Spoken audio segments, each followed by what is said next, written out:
Bordetella pertussis. Morphology. They are small, ovoid, gram-negative cocobacillus. They look like these.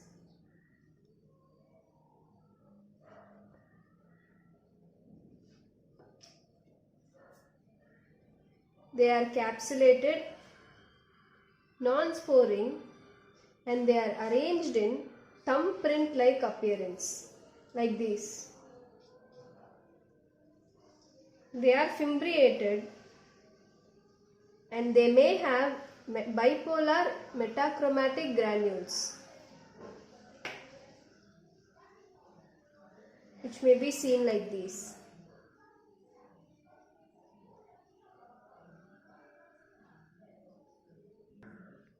Virulence factors.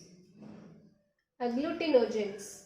These are associated with fimbriae and filamentous heme agglutinin, which promotes secondary infection. They provide adhesion to the respiratory epithelium. Pertussis toxin.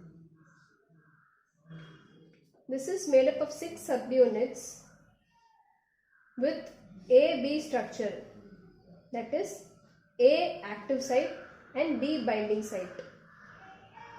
It consists of lymphocytosis producing factor LPF, histamine sensitizing factor HSF, and islet activating protein IAP. Lymphocytosis producing factor. This helps in lymphocytosis, that is production of B and T lymphocytes. Next, histamine sensitizing factor. This sensitizes the respiratory epithelium to histamine. Islet activating protein activates the islets of pancreas.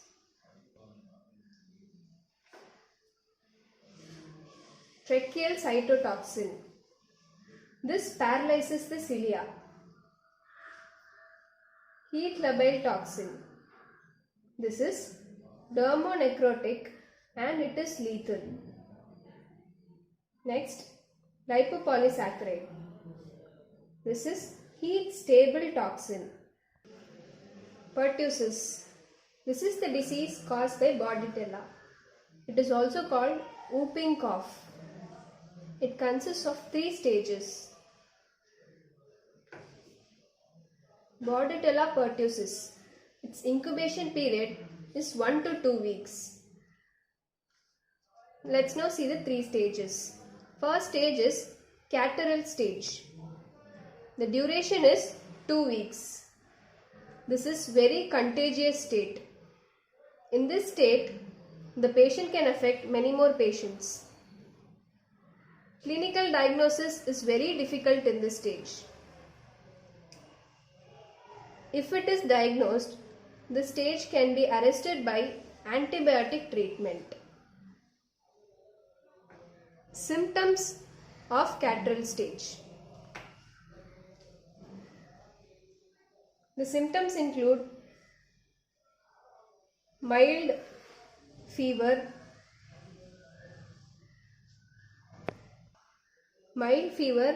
or low grade fever.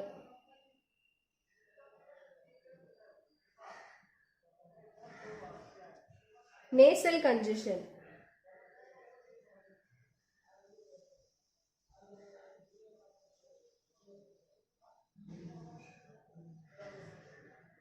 And cough.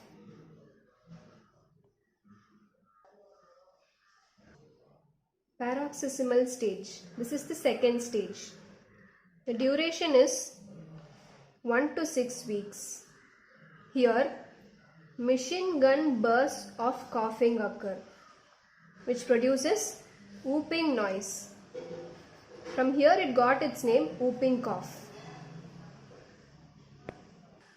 Symptoms of paroxysmal stage. Vomiting, lung collapse,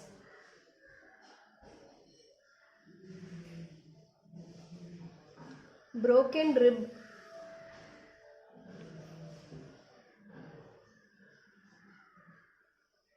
and petechiae.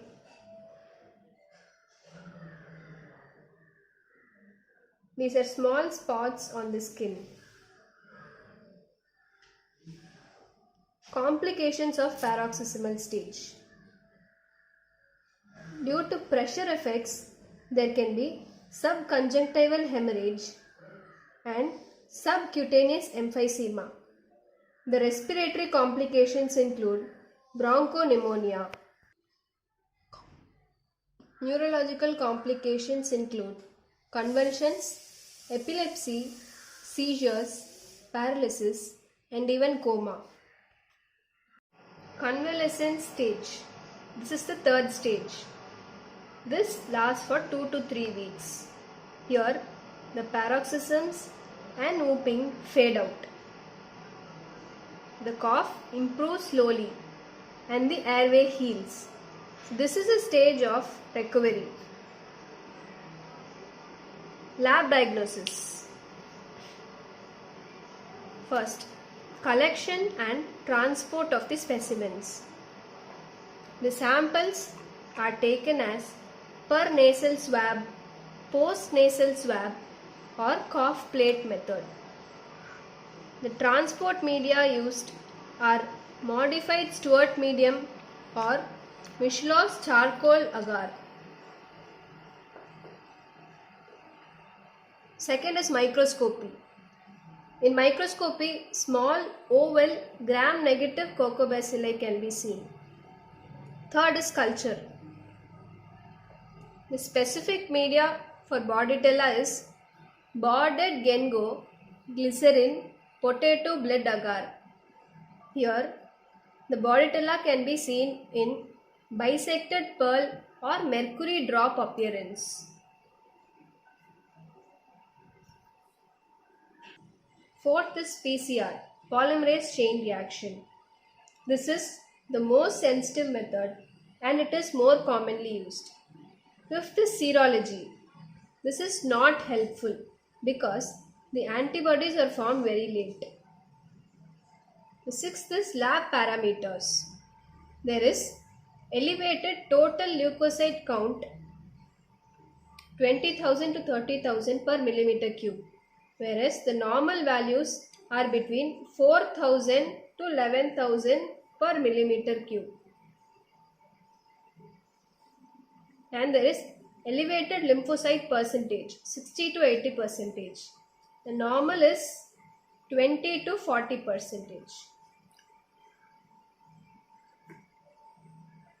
Biochemical reactions. The Bordetella shows catalase positive, oxidase positive, indole negative, nitrate is not reduced, citrate is not utilized, urease negative, and the sugars are not fermented. So, only catalase and oxidase are positive. All others are negative. Treatment of pertussis. The antibiotics are effective only in the catarrhal stage, that is the first stage of pertussis. The drug of choice is erythromycin, and other drugs like chloramphenicol or cotrimoxazole can also be used. Prophylaxis. This includes vaccination.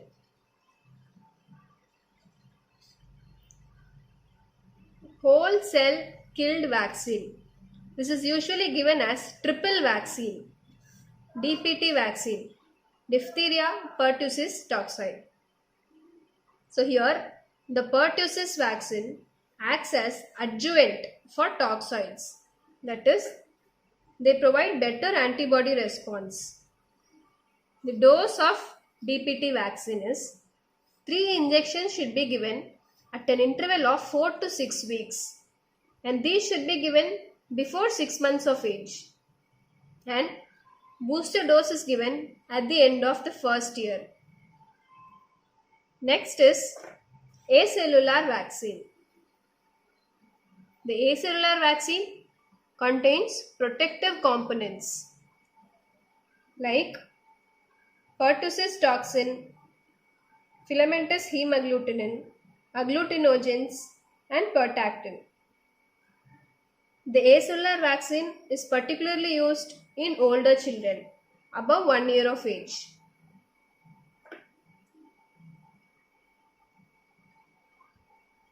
Thank you.